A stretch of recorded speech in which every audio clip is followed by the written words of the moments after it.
Assalamualaikum warahmatullahi wabarakatuh. Perkenalkan, nama saya Aisyah Nur Ramadhani dengan NPM 240430102002 dari Program Studi Ilmu Komunikasi dan kelas G129. Pada kesempatan kali ini, saya akan menjelaskan mengenai materi yang terdapat dalam artikel saya dengan judul Literasi Digital sebagai kemampuan awal bela negara dalam menghadapi disinformasi. Nah, khususnya sebagai mahasiswa ilmu komunikasi dalam konteks komunikasi digital di Indonesia saat ini. Perkembangan teknologi telah membawa perubahan besar dalam cara manusia berkomunikasi. Informasi kini dapat diakses dengan sangat cepat melampaui batas ruang dan waktu. Media sosial, platform berbagi video, hingga aplikasi pesan instan telah menjadi bagian dari kehidupan sehari-hari masyarakat. Namun, di balik kemudahan tersebut muncul tantangan baru yang tidak bisa diabaikan, terutama dalam melindungi kesatuan dan persatuan bangsa dan negara. Jika dahulu ancamannya itu berbentuk identik dengan bentuk fisik ataupun militer, maka di era digital saat ini, ancaman itu hadir dalam bentuk yang lebih halus, yaitu seperti disinformasi, propaganda, dan manipulasi opini publik. Informasi tidak benar, yang tidak sesuai dengan faktanya, atau dilepaskan dari konteksnya dapat menyebar luas dalam hitungan detik saja.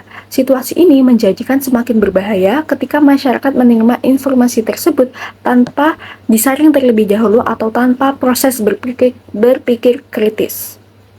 Kondisi ini menunjukkan bahwa ancaman terhadap persatuan bangsa tidak lagi hanya datang dari luar secara fisik ataupun militer, tetapi juga melalui ruang komunikasi digitalnya. Salah persepsi yang berbentuk akibat informasi yang tidak sesuai dengan faktanya dapat memecah pemahaman bersama, memicu konflik sosial, dan melemahkan kepercayaan publik terhadap institusi negara. Di mana kondisi bangsa Indonesia ini kan sangat beragam, sehingga salah persepsi ini akan berakibat fatal jika munculnya informasi yang tidak sesuai faktanya. Oleh karena itu, di era komunikasi digital, bela negara itu tidak lagi cukup dimaknai sebagai kesiapan fisik kita saja, melainkan juga kesiapan intelektual dan komunikatif kita sebagai warga negara yang baik. Oleh karena itu, dalam konteks komunikasi digital, kemampuan awal bela negara ini sebagai sangat relevan. Kemampuan awal bela negara menekankan kesiapan dasar setiap warga negara untuk menghadapi berbagai bentuk ancaman terhadap keutuhan bangsa. Salah satunya bentuk kesiapan tersebut adalah kemampuan mengelola informasi secara kritis. Inilah titik temu antara konsep bela negara dan keilmuan komunikasi digital. Nah, selanjutnya dalam perspektif ilmu komunikasi, disinformasi itu bekerja melalui berbagai mekanisme. Pesan itu tidak pernah bersifat netral. Setiap informasi itu pasti memiliki kepentingan, tujuan, dan cara penyajian tertentu sesuai dengan kepentingannya masing-masing. Konsep seperti ini itu dapat kita pahami sebagai mahasiswa komunikasi sebagai proses framing, agenda setting, atau bias algoritma platform digital, yang dimana menjelaskan bagaimana realitas sosial itu dapat dibentuk melalui media. Media memiliki peran penting dalam mengelola suatu isu yang akan dibicarakan oleh publiknya. Ketika audiens ini tidak memiliki kemampuan literasi digital yang memadai, mereka itu cenderung menerima pesan apa adanya tanpa mempertanyakan sumbernya, konteks, maupun kepentingan di baliknya. Di sini, audiens itu bisa saja berperilaku sebagai audiens yang pasif, hanya menerima tanpa adanya proses melawan ataupun kemampuan untuk membuat persepsi mereka sendiri, karena mereka tidak menerapkan literasi digital itu sendiri. Maka dari itu, literasi digital ini tuh menjadi kemampuan atau kunci dalam kemampuan awal bela negara sendiri. Literasi digital tidak hanya berarti mampu menggunakan aplikasi media sosial ataupun media sosial saat ini, tetapi juga mencangkup kemampuan memahami, menganalisis, dan mengevaluasi pesan yang diterima oleh mereka dari media yang memaparkannya.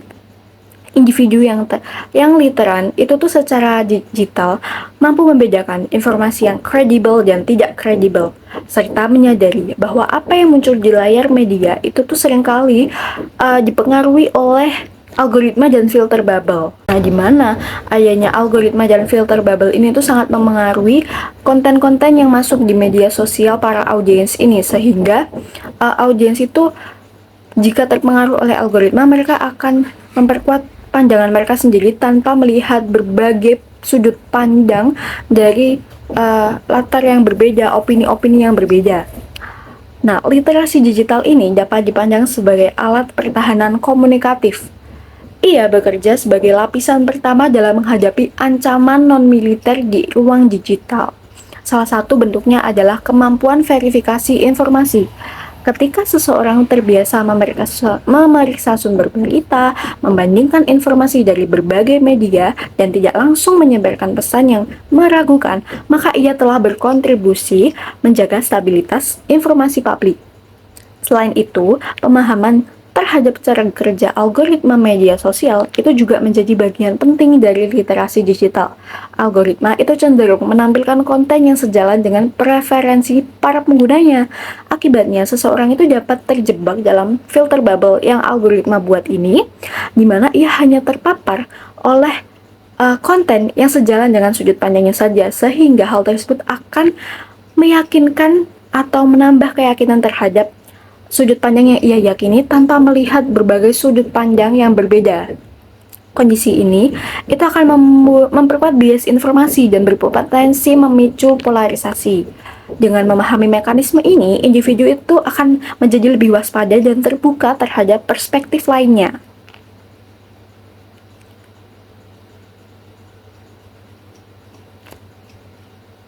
Selanjutnya, literasi digital itu juga berkaitan erat dengan etika komunikasi digital.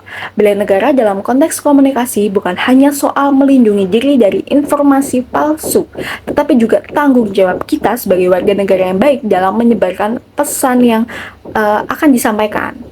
Tidak menyebarkan hoaks, tidak memproduksi ujaran kebencian, dan hal pesan-pesan yang mengandung sara juga itu menjaga ruang diskusi menjadi lebih sehat, tetap sehat, merupakan bentuk nyata bela negara kita di ruang digital. Namun demikian, penting untuk dipahami bahwa literasi digital itu tidak bisa berdiri sendiri. Sehebat apapun kemampuan individu, mereka tetap berada di dalam ekosistem media digital yang sangat luas. Oleh karena itu, pembahasan bela negara perlu diperluas ke tingkat ekosistem komunikasi digital.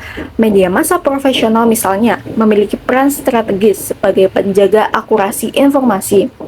Praktik jurnalis itu seperti verifikasi dan cek fakta itu berfungsi sebagai benteng terhadap disinformasi.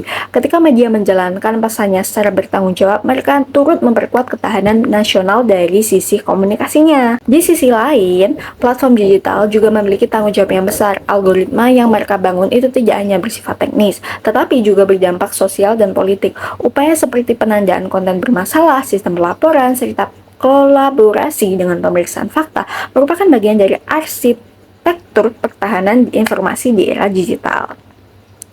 Selain itu, komunikasi digital dan kreator konten edukatif itu juga berperan penting dalam membangun kesadaran kolektif. Mereka itu kan sering menjadi pihak pertama yang mendeteksi dan meluruskan informasi yang keliru. Informasi partisipasi semacam ini itu tuh menunjukkan bahwa bela negara itu tidak selalu bersifat top and down, tetapi juga tumbuh dari kesadaran masyarakat itu sendiri. Oleh karena itu, dapat disimpulkan bahwa literasi digital merupakan fondasi utama kemampuan awal bela negara di era komunikasi digital saat ini. Ancaman terhadap bangsa kini hadir melalui manipulasi informasi dan distorsi komunikasi. Oleh karena itu, kesiapan warga negara harus diarahkan pada penguatan kemampuan berpikir kritis, etika berkomunikasi, serta kesadaran terhadap ekosistem media digital. Dengan literasi digital yang baik, masyarakat tidak hanya mampu melindungi dirinya sendiri dari disinformasi, tetapi juga berkontribusi menjaga persatuan, rasionalitas publik, dan ketahanan bangsa. Inilah bentuk bela negara yang relevan dan kontekstual di era digital saat ini. Sekian penjelasan saya mengenai literasi digital sebagai kemampuan awal bela negara di tengahnya disinformasi. Apabila saya ada salah, saya mohon maaf. Wassalamualaikum warahmatullahi wabarakatuh.